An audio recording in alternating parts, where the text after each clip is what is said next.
Fala, fala, pessoal. Então imagine que você esteja em um patrulhamento na viatura, pista simples, caminhão lento à frente e a decisão precisa ser tomada em frações de segundo. Você saberia dizer exatamente o que a regra de ouro do trânsito mandaria checar antes de iniciar uma ultrapassagem? Hoje nós vamos testar seu domínio em regras viárias, categorias de CNH, Estatuto da Guarda, legislação penal, temas de direito constitucional, entre outros temas importantíssimos, sempre com foco na sua aprovação. Então, fique comigo até o final do vídeo para não cair nas armadilhas que mais reprovam nas provas para a guarda municipal. Então, olhos atentos na primeira questão. Vamos aqui então com a banca Avança SP. Atenção aqui, de acordo com as normas de circulação e conduta previstas na legislação de trânsito, a ultrapassagem é uma manobra que exige atenção e cautela por parte do condutor, devendo ser precedida da verificação das condições de segurança da via. Então, é correto afirmar que todo condutor deverá, antes de efetuar uma ultrapassagem, certificar-se de que. Então, é correto afirmar que todo condutor deverá, antes de efetuar uma ultrapassagem, certificar-se de que. Letra A, B, C, D ou E. Antes de responder aqui, vamos à nossa mini aula aqui para esclarecer o tema para vocês de acordo com o que prevê o CTB. Maravilha! Então, né, antes da ultrapassagem, o que se deve verificar antes? Primeiro, né, antes de começar uma ultrapassagem, o CTB então exige 3 verificações. A primeira é olhar para trás. Se o condutor que vem atrás já começou a ultrapassar você, não inicie também a manobra. No segundo bloco aqui, né, pessoal, temos olho para frente, né, pessoal? A segunda verificação é o veículo à sua frente. Se ele já indicou que pretende ultrapassar um terceiro, você deve aguardar, né? A ideia é evitar que 2 veículos iniciem manobras conflitantes. E finalmente aqui por último, né, verifique, né, a faixa que você pretende utilizar. Ela precisa estar livre, né, em extensão suficiente para que a ultrapassagem não coloque em perigo nem obstrua quem vem no sentido contrário. Maravilha? Posto isso, conforme nosso artigo 29 do CTB, temos aqui, né, pessoal, a analisar a questão. Então, retomando aqui, é correto afirmar que todo condutor deverá, antes de efetuar uma ultrapassagem, certificar-se de que, letra A, o veículo à frente esteja trafegando abaixo da velocidade máxima permitida na via. Não, né? O CTB não exige que o veículo da frente esteja abaixo da velocidade máxima permitida, então está incorreto. Letra B. Nenhum condutor que vem atrás haja começado uma manobra para ultrapassá-lo. E aí? Gabarito?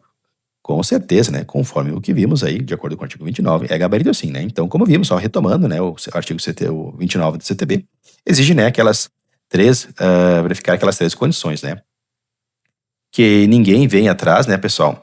Que ninguém que vem atrás, né, já tenha iniciado uma ultrapassagem, né?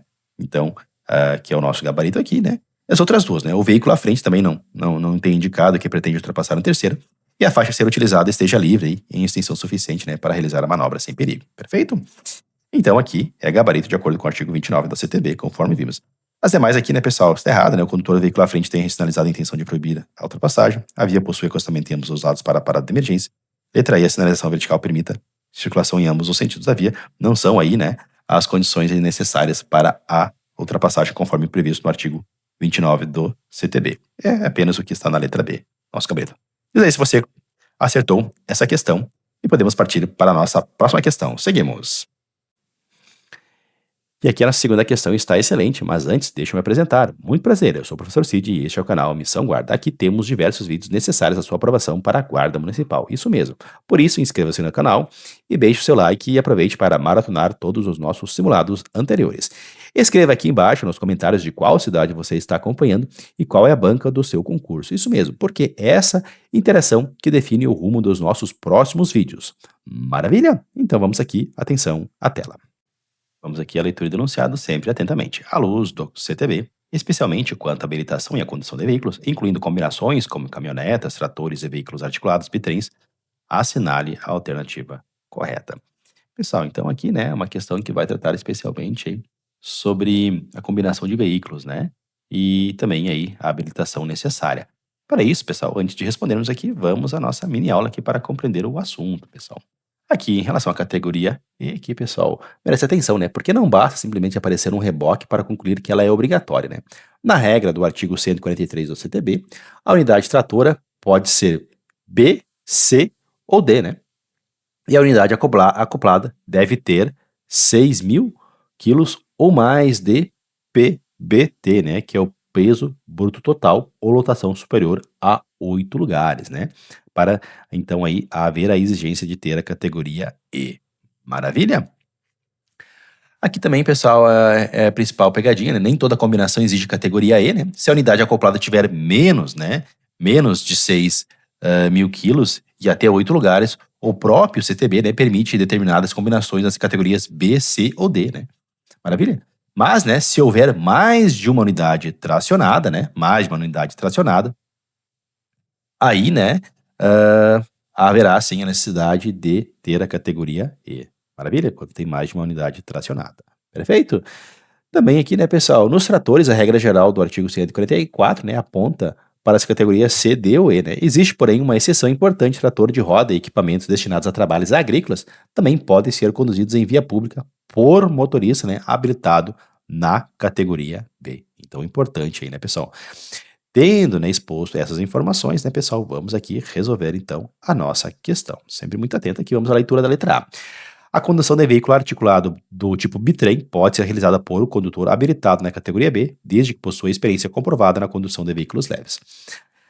Isso é errado, né? O bitrem, por possuir mais de uma unidade tracionada, submete-se à categoria E, né, pessoal? Independentemente da capacidade de tração, né, ou do peso bruto total. Maravilha? Então, está equivocado. Letra B, para conduzir combinação de veículos cuja unidade tratora se enquadre nas categorias B ou C, é exigida a habilitação na categoria E quando se tratar de conjunto de veículos. Pessoal, o gabarito oficial da banca deu aqui, né, a letra B de Brasil, né, o nosso gabarito aqui. Maravilha, pessoal? No entanto, né, pessoal, aqui é uma observação, né, pessoal? Ela estaria aqui reduzida de forma incorreta, né? Ao sugerir que uma combinação cuja unidade tratora aí seja B ou C, aí, simplesmente por ser um conjunto, né, de veículos, exigiria a categoria E. Como vimos, né, pessoal, o artigo 143, ele permite que condutores B, C e D, né, conduzam certas combinações aí quando a unidade acoplada, né, tiver menos de 6 mil quilos, né, de peso bruto total, e a lotação, né, seja até de 8 lugares aí, né? Claro, respeitada a capacidade máxima de tração, né? Então, né, pessoal, o gabarito aqui foi a letra B, mas haveria essa imprecisão aí, né, pessoal? Essa falta aí de complementação aqui das informações para ela estar 100% de acordo com o CTB. Mas foi dado como um gabarito aqui. Bom, a letra C também, ela está equivocada, né? Não basta a autorização do proprietário. Em regra, os veículos do artigo previsto no artigo 144 exigem, então, categoria C, D ou E, né? O trator de roda e equipamentos agrícolas, então, né, também podem ser conduzidos em via públicas por habilitado na categoria B. Então, está errado. A letra D aqui, pessoal, também está equivocada, né? Caminhonete não exige automaticamente categoria C. A categoria dependerá das características do veículo, né? Especialmente dos limites estabelecidos pelo artigo 143 do CTB, como vimos. Maravilha, pessoal? Então, aí está. Parabéns, aqui marcou a letra B aqui, né, pessoal? Embora aqui até seja passivo de recurso, né, pessoal? Na banca sempre ensino aos meus alunos que caso aí tenha a oportunidade de entrar com o recurso para aumentar a sua nota, não espere, né? Entre com o recurso e garanta aí a pontuação necessária para a sua aprovação. Bom, então podemos seguir ao próximo desafio que está muito bom. E aqui, antes de passarmos para a nossa terceira questão, se você quer mesmo acelerar sua preparação com material essencial que contemple o conhecimento necessário para a sua aprovação, garanta nossa apostila de conhecimentos específicos para a Guarda Municipal e também os materiais complementares. Conheça também os nossos outros canais do nosso ambiente de estudos para reforçar aí a sua base e ter a sua aprovação aí mais próxima. Então, todos os links oficiais estão disponíveis na descrição do vídeo e vamos aqui para a nossa próxima questão. Então aqui diz assim: a partir do CTB, especialmente quanto às normas gerais de circulação e conduta, aos pedestres e aos deveres dos usuários da via, marque o item correto. Então, temos aqui 4 alternativas, mas antes aqui vamos à nossa mini aula. Sempre importante aqui, né, ter atenção ao assunto aqui tratado. Então, quais são os deveres do usuário na via? De forma geral, né, o primeiro ponto é que a segurança do trânsito não é responsabilidade apenas do motorista, né? O artigo 26 do CTB, ele fala em usuários, né, da via e determina que ninguém deve praticar atos que criem perigo ou obstáculos, né, inclusive atirar, depositar ou abandonar objetos ou substâncias na via. Maravilha? Então, né, os usuários aí, os pedestres, né, e demais motoristas e usuários da via devem se abster, né, desses procedimentos aqui que podem ocasionar perigo à circulação e demais usuários da via. Também temos os deveres do condutor, né? Para o condutor, podemos separar o antes e o durante, né, pessoal? Antes de circular, deve verificar os equipamentos obrigatórios e se existe combustível suficiente para chegar ao destino. Durante, né? Durante a condução, deve manter o domínio do veículo com atenção e os cuidados indispensáveis à segurança. Também temos aqui a responsabilidade pela segurança, né? É aqui que está uma regra muito cobrada, né, em concurso. Os veículos de maior porte, né, os veículos de maior porte são responsáveis pela segurança dos menores. Os motorizados pela segurança dos não motorizados e todos, né, e todos são responsáveis pela segurança dos pedestres. Portanto, né, não existe essa ideia de prioridade absoluta do veículo automotor. Maravilha? Então aí está, pontos importantes aí para serem guardados para responder aqui a nossa questão. Vamos lá, então. Letra A. Então, aqui só retomando, né, a partir do CTB, especialmente quanto às normas gerais de circulação e conduta, aos pedestres e aos deveres dos usuários da via, marque o item correto. Letra A. Os usuários das vias podem lançar objetos na via pública, desde que não haja circulação imediata de veículos ou pedestres. Está incorreto, né? O artigo 26 do CTB determina que os usuários devem, né, se abster de obstruir ou tornar perigoso, né, o trânsito, inclusive atirando, depositando ou abandonando objetos ou substâncias na via. Então, está incorreto aqui, né? Letra B, ela também está incorreta, né? Não existe prioridade absoluta dos veículos automotores, pelo contrário, né? O CTB estabelece uma responsabilidade escalonada de proteção, especialmente, né, em relação aos veículos não motorizados e aos pedestres, né? Como vimos aí, está errado. Letra C, também está equivocada aqui, né? A afirmação cria uma regra absoluta que não corresponde ao CTB. Na verdade, a legislação disciplina a prioridade dos veículos de emergência, né? E impõe aos demais usuários comportamentos específicos para possibilitar sua passagem segura, né? Bom, então sobrou a nossa letra D. Vamos ver aqui. Os usuários das vias devem abster-se de todo ato que possa constituir perigo ou obstáculo para o trânsito, sendo responsáveis pela segurança dos demais, especialmente os de maior porte em relação aos menores e aos pedestres. Aqui sim, né, pessoal? Aqui está o nosso gabarito. Parabéns, aqui marcou aqui, de fato, né? Conforme vimos, o artigo 26 do CTB dispõe, né, que os usuários se abstenham de atos capazes de gerar perigo ou obstáculo, né, e estabelece aí essa responsabilidade escalonada, como vimos. Maravilha? Então, parabéns a você que marcou a letra D.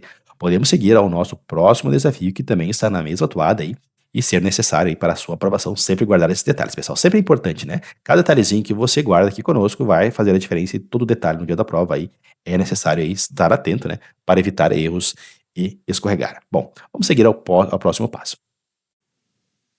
Vamos aqui então com o Estatuto das Guardas Municipais. Vamos à leitura aqui. De acordo com o artigo 13, caput da Lei Federal 13.022 de 2014, o funcionamento das guardas municipais será acompanhado por órgãos próprios, permanentes, autônomos e contribuições de promoção, capacitação e bem-estar social, gestão, planejamento e execução operacional, segurança, vigilância e defesa pessoal, de fiscalização, investigação e auditoria. E aí, qual é o nosso gabarito?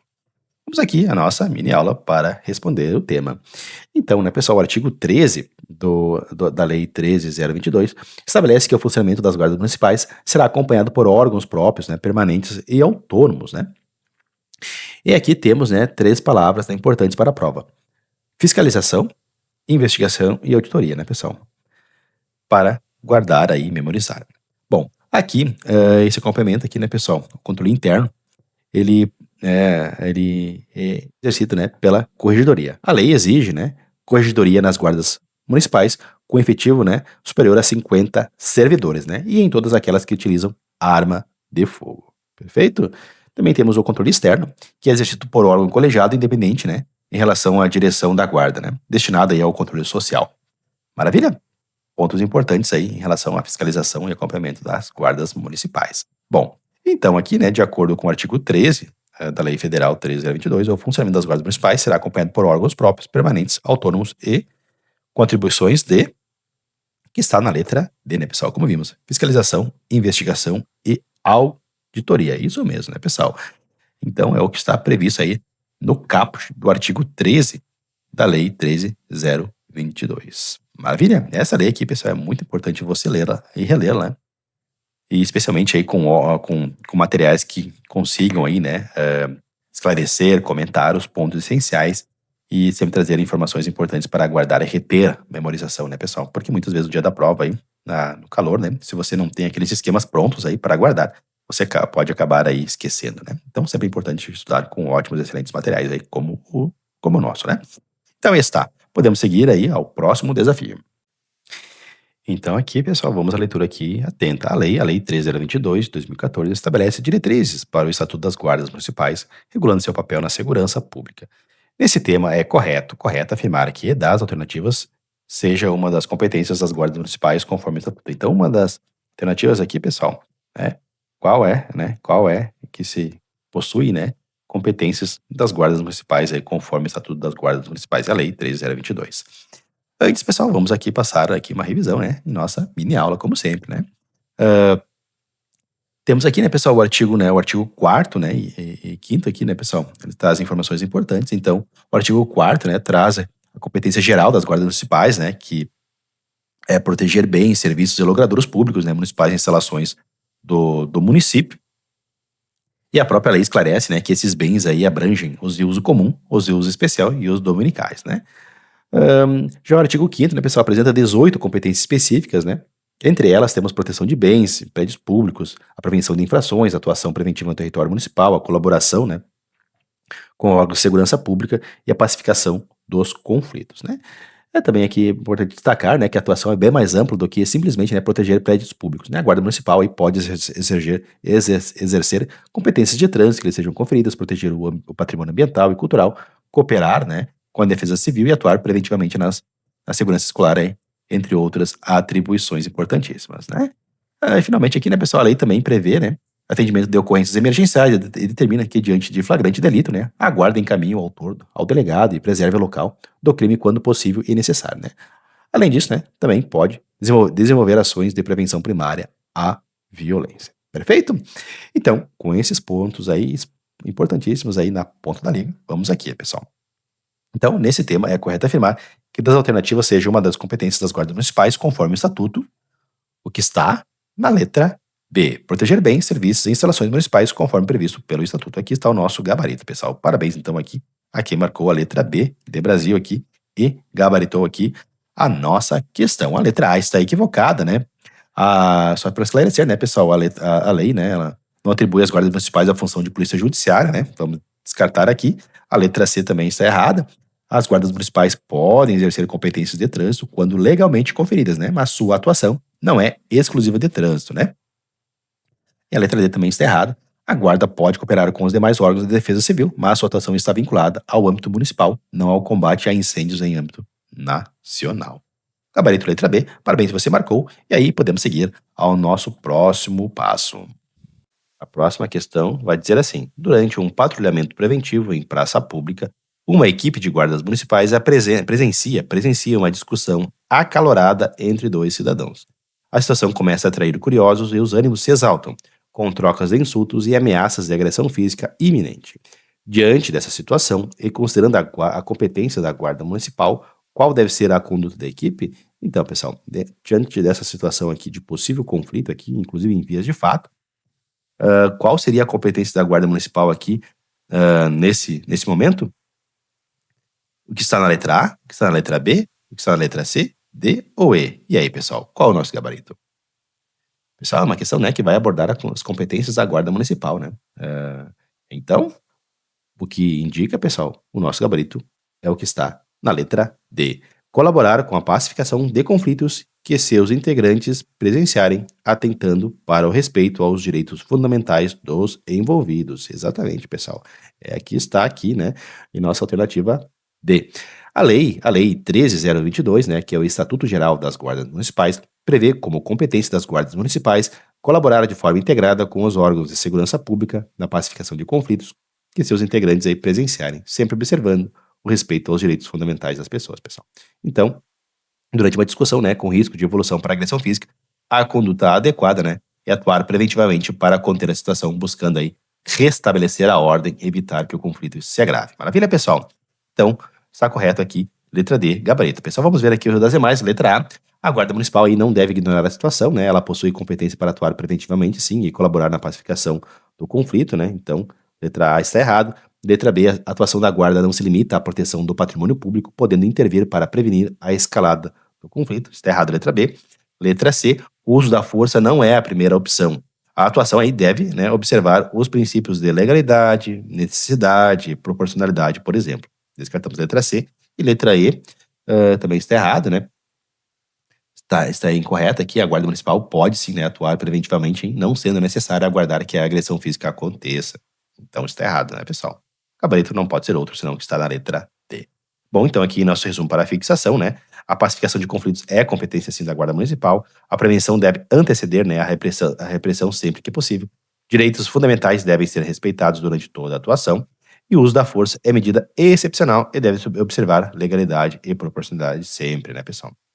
Então, né, pessoal, o estatuto aqui, a lei 13.022, adota, né, a matriz de proteção da proteção municipal preventiva, reforçando que a atuação da guarda, né, vai além da proteção patrimonial e inclui a promoção da segurança, né, da comunidade em cooperação, né, sempre em cooperação com os demais órgãos de segurança pública. Maravilha, pessoal? Então está, ponto importante para a prova. Parabéns, aqui marcou letra D de dado e podemos seguir. Então, aqui o desafio da banca Consulpan, aqui a questão vai abordar a classificação dos atos administrativos, né, pessoal? Aquele que quer ser aprovado para a guarda municipal aí não pode deixar de conhecer e dominar esse tema aqui, né, pessoal? Vamos ler aqui o enunciado. O ato administrativo unilateral e vinculado pelo qual a administração faculta aquele que preenche os requisitos legais o exercício de uma atividade é classificado como permissão, autorização, licença ou admissão. E então, pessoal? O gabarito letra A, B, C ou D. O nosso gabarito aqui, pessoal, não pode ser outro senão o que consta aqui na letra C, licença. Isso mesmo, pessoal. A licença é o ato administrativo unilateral e vinculado pelo qual a administração aí permite ao particular exercer determinada atividade ou direito, desde que ele preencha todos os requisitos previstos em lei. Por ser um ato vinculado, né, a administração não pode negar a licença quando o interessado cumpre as exigências legais. Nessa situação, o particular possui um direito subjetivo, né, à sua concessão. Perfeito? As demais aqui, né, estão erradas aqui no contexto, né, pessoal? A letra A aqui, permissão. A permissão é, em regra, um ato discricionário e não vinculado e pode ser revogada por razões de interesse público. Já a autorização é um ato discricionário e precário, podendo ser revogada a qualquer momento, né? Então, letra A e B estão equivocadas. E aqui, a letra D, temos aqui a admissão, né? A admissão não corresponde aqui, né, ao conceito apresentado no enunciado, né, pessoal? Evidentemente, está equivocada. A permissão, então, temos aqui, né, pessoal? Para fixação, a licença é unilateral, né, e vinculado. O direito subjetivo surge quando os requisitos legais são preenchidos aqui na licença, né? A autorização é um ato discricionário e precário. E permissão aí possui natureza também discricionária, perfeito? E aqui uma das formas mais cobradas de diferenciar esses atos, né, é pelo caráter vinculado ou discricionário. Licença é vinculada, né? Autorização e permissão são em regras discricionárias. Importante aí, né, pessoal? Para levar para o dia da prova. Conosco aqui, sempre tentamos te levar para o caminho mais seguro aí e marcar as questões corretas na prova, perfeito? Então seguimos. Então aqui o Instituto Verbena apresenta uma questão então da Constituição. Vamos lá. O artigo 37, caput da Constituição Federal de 88, dispõe que a administração pública direta e indireta de qualquer dos poderes da União, dos estados, do DF e dos municípios obedecerá aos princípios de legalidade, impessoalidade, moralidade, publicidade e eficiência. O famoso LIMP, né? Importante. O enunciado segundo o qual o administrador público deve comportar-se no desempenho da função administrativa conforme uma ordem ética acordada com os valores sociais prevalentes e voltadas à realização de seus fins, tendo como elementos a honestidade, a boa-fé e a lealdade, e visando a uma boa administração, corresponde ao conteúdo de qual princípio da administração pública? A eficiência, B, impessoalidade, C, legalidade ou D, moralidade. E aí, qual é o nosso gabarito? A, B, C ou D? Pessoal, parabéns, aqui marcou a letra D. Moralidade, pessoal, aqui está o nosso gabarito. Isso mesmo, pessoal, o enunciado aqui, né? Então, né, ele descreve o princípio da moralidade administrativa que exige do agente público, né, uma atuação não apenas conforme a lei, mas também, né, de acordo com os padrões éticos de honestidade, boa-fé, lealdade e probidade, né, sempre voltado ao interesse público e à boa administração. Maravilha, pessoal? Os demais estão errados aqui, né, pessoal? Nesse contexto aqui, né, conforme aqui enunciado. Mas vamos aqui para esclarecer a eficiência, né? A eficiência busca a melhor prestação do serviço público com qualidade, rapidez e economicidade, aqui nesse contexto errado, né? A impessoalidade impede favorecimentos ou perseguições, né, exigindo atuação voltada ao interesse público e não pessoalizado, né, pessoal? E letra C, que legalidade. A legalidade determina que o administrador somente pode agir, né, quando houver previsão legal. Então está errado aqui também, né, nesse contexto, mas são conceitos importantes a se compreender para não errar provas, né, pessoal? Vamos para a fixação, então, moralidade exige atuação ética e proba, né, pessoal? É reta, né? Honestidade, boa-fé e lealdade são elementos desse princípio da moralidade. Legalidade significa agir conforme a lei, né? Tem a diferença para a moralidade. O artigo 37, né, como mencionado, reúne princípios do LIMP, né, pessoal? Legalidade, pessoalidade, moralidade, publicidade e eficiência. É muito importante você conhecer os conceitos, né, pessoal? E não esquecer jamais aqui da palavrinha que remete, né, a esses conceitos. Pessoal, um ato administrativo, né, pode ser legal, mas imoral. Nessa hipótese, ele pode ser invalidado por violar o princípio da moralidade administrativa, né? Ele pode ser invalidado, né, por violar o princípio da moralidade administrativa, demonstrando, né, pessoal, que a atuação do agente público deve observar não apenas a lei, mas também os padrões éticos, né, da conduta, que falta bastante no país, né, pessoal? Mas está aí, né, pessoal? Legalidade, né, pessoal? Imoralidade mesmo que um ato pode ser legal, né, pessoal, ele pode ser imoral. E se ele for imoral, né, pessoal, atentar ao princípio da moralidade, ele deve ser invalidado. Maravilha? Então aí está. Parabéns a quem marcou a letra D e garantiu sucesso nessa questão. Vamos à próxima. E então aqui, pessoal, essa questão aqui está sensacional para você aí, não deixe de acompanhar até o final. Vamos lá. Fundatec, então, aqui, que diz assim, né? Como é considerada a conduta de um adolescente de 16 anos descrita como crime ou contravenção penal? Então, novamente, como é considerada a conduta de um adolescente de 16 anos descrita como crime ou contravenção penal? Letra A, ato infracional. B, excludente de licitude. C, dispensa penal. D, atividade probatória. E, ação penal condicionada. Mas antes aqui, pessoal, vamos retomar o assunto aqui, explicando, né, na nossa mini aula aqui, sempre focado na sua aprovação. Então aqui, né, pessoal, o que é ato infracional, né? O conceito fundamental está no artigo 103 do ECA, isso mesmo, né? Quando a conduta, né, é descrita como crime ou contravenção penal, falamos em ato infracional, né?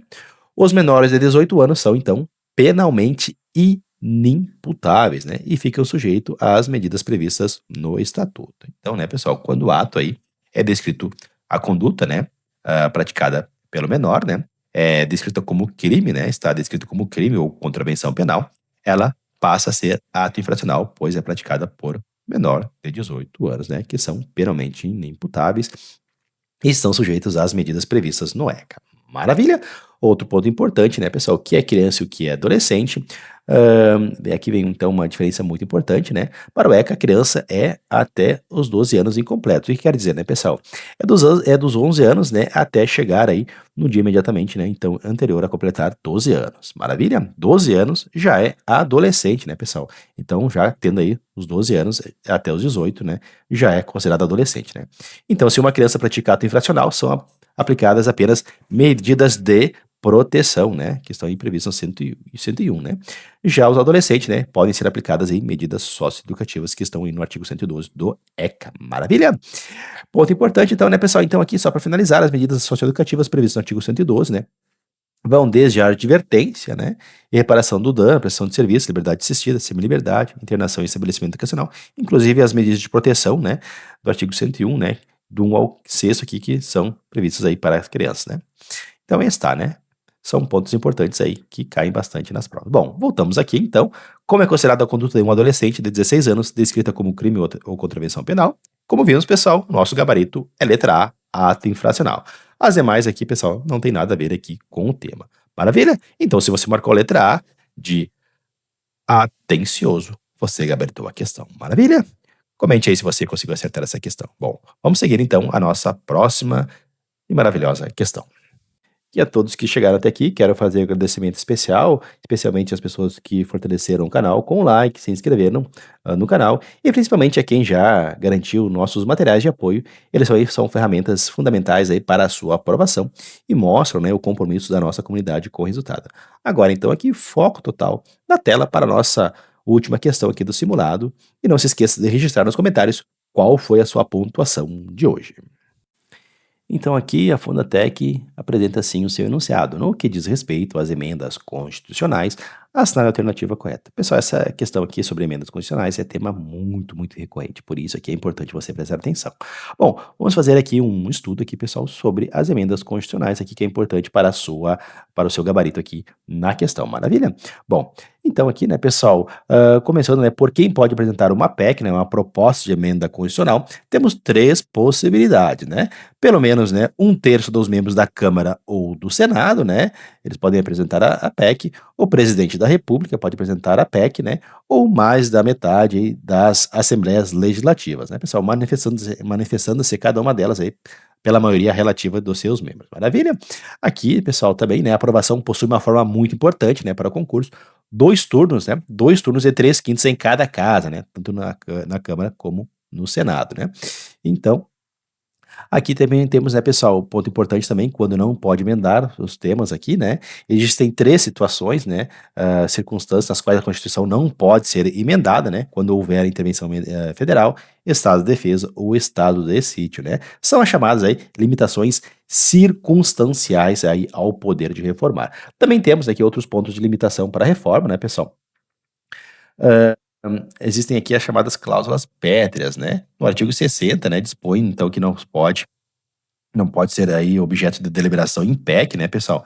As propostas que tendem, né, a abolir a forma federativa de Estado, o voto direto, secreto, universal e periódico, separação dos poderes, direitos e garantias individuais, né? Isso aí é bom. E aqui né, no artigo 60, né, pessoal, da Constituição Federal, é bom aí reter e guardar essas informações aí, porque, como mencionei, né, pessoal, é muito cobrado nas provas. Bom, aqui podemos voltar então à nossa questão. Então, aqui a letra A, pessoal, ela está incorreta, né? A proposta pode partir de mais da metade das casas das assembleias legislativas, né? Mas cada uma deve manifestar-se pela maioria relativa, né, de seus membros e não pela maioria absoluta, né? Então está errado. A letra B aqui também ela está equivocada, né? A Constituição não poderá ser emendada durante a intervenção federal. Estado de defesa, o Estado decide, como vimos, né? São limitações aí circunstanciais, né? Bom, aqui temos a letra C, que diz assim: a proposta de emenda constitucional será discutida e votada em cada casa do Congresso Nacional em 2 turnos, considerando-se aprovada se obtiverem ambos, né, 3/5 dos votos nos respectivos membros. Aqui, pessoal, parabéns, aqui marcou, pois é o nosso gabarito, letra C de campeão, como vimos, né? Está corretíssimo o que está previsto aqui. A próxima aqui, a letra D, está incorreta, né? O voto direto, secreto, universal e periódico é cláusula pétrea, né? Assim não será sequer objeto de deliberação, né, em PEC. E tá em a letra E também está errado. A PEC rejeitada ou a vida por prejudicada não pode ser apresentada na mesma sessão legislativa, né? Conforme o artigo 60, parágrafo 5º aí da CF. Então, está descartada e gabarito é a letra C. Diz aí se você acertou, pois gabaritou aqui a nossa questão.